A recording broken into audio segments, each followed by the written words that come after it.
물론 그 내부의 얘기들 중에 이제 청년 문제가 있습니다. 이게 대한민국만의 문제는 아니지만 또 우리 스스로 모범적인 해결 사례를 만들어 가야 되지 않을까 싶습니다.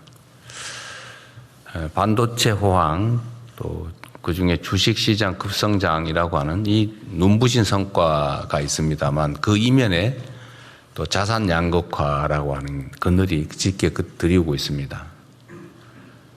특히 안정적인 일자리와 소득을 통해서 자산을 형성할 기회 자체가 부족한 우리 청년 세대는 현 시대의 가장 큰 소외자들입니다. 역대급의 성과급이나 역대급인 코스피 지수도 나에게는 딴 세상 이야기라는 청년들의 소외감을 정부가 뼈아프게 받아들여야 할 것입니다. 현재의 청년 세대가 직면한 이러한 문제들을 일거에 해소할 소위 왕도는 없습니다. 뭐 그런 게 있다면 이미 다 했겠죠. 정책 전반에 걸쳐서 청년에게 더 많은 기회를 주기 위한 세심하고 꾸준한 노력이 그래서 더욱 중요합니다. 그 일환으로 어제부터 청년 미래 적금 신청이 시작됐습니다. 청년들의 안정적 자산 형성에 도움이 될 수 있도록 정책 홍보와 관리에 만전을 기해 주기 바랍니다. 아울러 일자리, 또 자산 형성, 창업, 주거 등 청년의 삶 전 영역에서 기회의 사다리를 실질적이고 획기적으로 확대하기 위한 정책들을 조속하게 확정하고 또 속도감 있게 추진해 주기 바랍니다. 덧붙여서 한두 가지 좀 더 추가 말씀을 드리도록 하겠습니다. 지금 선관위 사태에 대해서 우리 국민들의 우려, 또 관심이 매우 높습니다. 이게 참으로 안타까운 것이 정부의 통제에 있는 관리 범위 내에 있으면 뭐 손이라도 써보겠는데 이게 헌법이 정한 독립기관이다 보니까 관리도 통제도 불가능한 상황입니다. 심지어 국회도 그렇게 일상적인 감시 관리가 어렵다 보니까 그 내부가 많이 좀 문제가 생긴 것 같아요.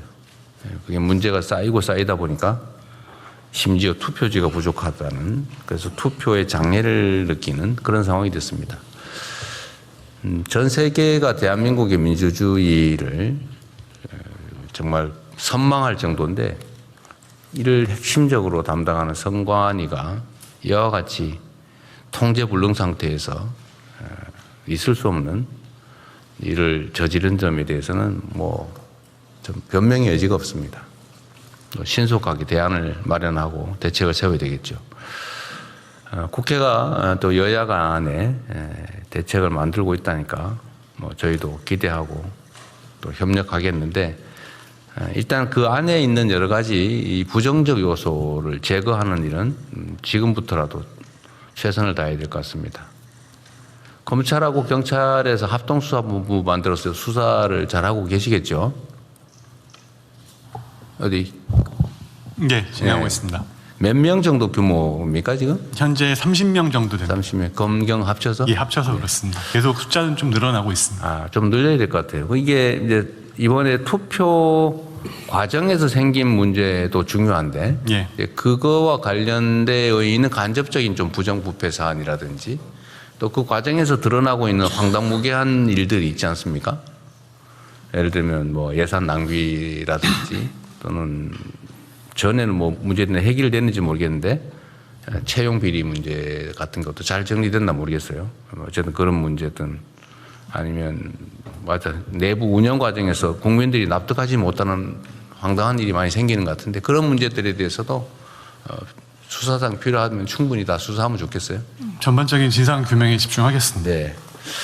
어쨌든 내부가 좀 경각심을 갖지 않고 좀 방만하게 운영한 측면이 있는데 그 점에 대해서 형사적으로 문제되는 부분들은 다 정확하게 수사하고 밝혀서 책임을 물어야 될 것 같습니다. 네, 살펴보도록 하겠습니다. 네.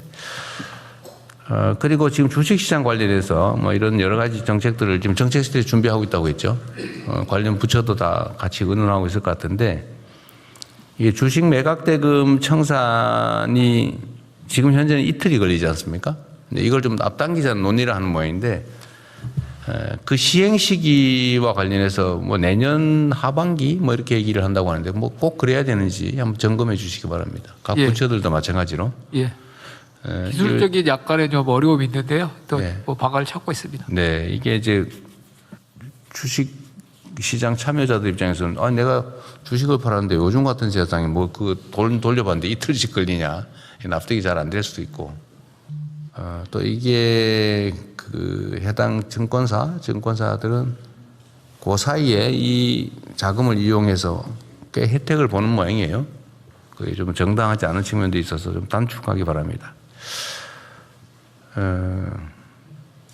이게 요즘 이 가짜뉴스 또 혐오, 조롱 이게 그냥 과거에는 뭐 장난으로 있을 수 있는 일이지 뭐 표현하다 보면 좀 과할 수도 있지 이런 정도로 넘어갔는데 지금은 이게 체계적인 공격 수단 또는 부당한 이익을 얻는 수단이 돼가고 있는 것 같아요. 그래서 이게 과거처럼 단순히 뭐 우물가에 몇 사람 모여가지고 뭐 재미로 하는 가짜 뉴스, 누가 뭐라 그러더라 이런 수준이 아니고 뭐 인공지능으로 아예 자료를 아무도 식별을 못할 정도로 만들어가지고 명백한 허위 사실을 정말로 그럴듯하게 퍼뜨려서 갈등을 조장하거나 아니면 부당한 이익을 얻는 수단으로 사용되는 측면이 있습니다. 그리고 또 이런 것도 있는데 제가 법학을 배우고 법률가로 활동할 때는 뭐뭐뭐라는 소문이 있더라, 뭐뭐라고 하더라 이런 것도 누가 그런 소문을 냈다고 하는 게 사실이라 하더라도 그 소문이 사실이 아니면 허위사실 공표로 책임을 져야 된다는 거잖아요. 그런데 따옴표를 쳐가지고 땡땡땡땡이라고 주장하더라고 무책임하게 사실상 허위사실을 공표 확산하는 그런 행위가 너무 당연한 것처럼 마치 그게 진실을 전달한 것처럼 이렇게 악용되는 경우가 많은 것 같아요. 우리 안규백 장관님이 어디 가서 대형 사고를 쳤다고 우리 조현 장관님이 얘기를 했다고 하면 조현 장관이 그렇게 말하더라 라고 하는 행위 자체는 진실을 말한 것 같지만 사실은 아니죠. 그게 진짜 사실이에요. 이게 이제 일반적인 상식인데 그런 소문이 있다는 게 사실이니까 라고 해서 책임이 없는 것처럼 생각하는 경우가 꽤 있는 것 같아요. 근데 이 점을 좀 명확하게 해야 됩니다. 그건 말이 안 되죠. 언제나 확인해야지 다른 사람의 인격이나 아니면 이해관계에 관한 그런 허위 주장을 누가 카더라라고 전파하면 안 되죠. 그래서 이런 점에 대해서 우리 분쟁이 될 경우에 수사기관이 좀 엄정하게 하면 좋겠어요. 이게 가짜뉴스나 조롱 혐오 또는 뭐 조작물 이런 것들을 전달하는 게 과거처럼 그냥 한두 개인의 피해로 그치는 게 아니라 이게 이제 엄청난 사회적인 갈등 대립을 초래하잖아요. 엄청난 사회적 비용을 부담해야 되기 때문에 과거와 다르게 평가해야 될 것 같습니다. 이게 엄청난 사회적인 분란을 가져오잖아요. 뭐 부정선거 이런 제가 그런 걸 가끔 보면 이게 부실한 건 사실인데 그렇다고 그게 전체적인 선거 자체가 부정될 부정선거는 아니잖아요. 의도를 가지고 했는지는 밝혀봐야 되겠지만 어쨌든 그런 점에 대해서 그 수사기관이 좀 엄정하게 좀 책임의 강도를 좀 높여주면 좋을 것 같습니다. 그리고 공직사회 내에 우리 각 부처청에서 좀 주의해서 들여다봐야 될 부분인데요. 얼마 전에 어디 소방서에서 그 소방관들, 여성 소방관들한테 술을 너무 많이 먹이고 회식 강요하고 새벽까지 끌고 다니고 그러다 못 견뎌서 이 사람이 어떻게 된 모양인데 이걸 또 남자친구하고 갈등 때문인 것처럼 이렇게 가짜로 발표해가지고 안 그래도 가슴 아픈 그 남자친구를 아주 그냥 그렇게 2차 가해를 하고 또 이거 감찰해달라고 그랬더니 그냥 묵사라고. 그래서 제가 얼마 전에 우리 소방 쪽에 국무조정실이었던가요? 예, 국무조정실에서. 국무조정실에서 조사를 해보았더니 이게 다 사실로 드러났다고 그래요? 예, 사실 드러났습니다. 예. 이게 막상 결국은 정말 이게 유명을 달리하는 그 본인의 고통은 얼마나 심각했을 것이며 또 이걸 잃은 그 남자친구나 그 가족들은 얼마나 가슴 아플 것이며 이거 좀 밝혀달라고 하는데 이것도 묵살해가지고 얼마나 또 속쓰렸을 것이며 이게 입장을 바꿔 생각하면 어떻게 이럴 수가 있습니까? 직장에 먹고 살겠다고 직장을 갔더니 상사라는 사람들이 겨우 하는 짓이 그 뭐 자기들의 놀이객감 비슷하게 술 먹고 노는 유흥 대상으로 쓴 거 아닙니까? 이 직장 내 갑질이라고 하는 거죠. 이것도 최악의 갑질인데 이게 문제는 이게 그렇게 심각한 행위인 줄 모른다는 거예요.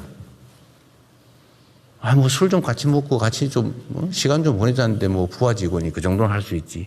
이렇게 생각하는 경향이 있다는 거예요. 과거에는 이게 뭐 그렇게 할 수 있었겠죠. 뭐 노래방 데려가서 노래시키고. 그래서 이게 각 부처청에서 좀 각별히 좀 챙겨주면 좋겠습니다. 혹시 이런 요소가, 아니, 이런 게 지금 최근에 벌어진 일 아니에요. 어떻게 이럴 수가 있어요, 이게. 각 부처청에서 내부 조직 점검을 꼭 좀 해보십시오. 이게 조직 내 문화에서 그 여직원들을 상사 옆자리에 앉히려고 일부러 그런다든지, 아직도 그러고 있다 그래요. 그 여성들한테, 여성 직원들한테 술 따르라 그러고 말이에요. 2차 가는데 강제로 데려가고 술 억지로 먹이고 원샷 시키고 그 술 싫다는데 왜 원샷을 시킵니까? 그 자기나 먹지. 어쨌든 직장 내 이런 갑질 요소들은 다시는 이런 얘기 안 나오게 각별히 챙겨주기 바랍니다. 이상입니다. 이후 회의는 경제부총리께서 진행해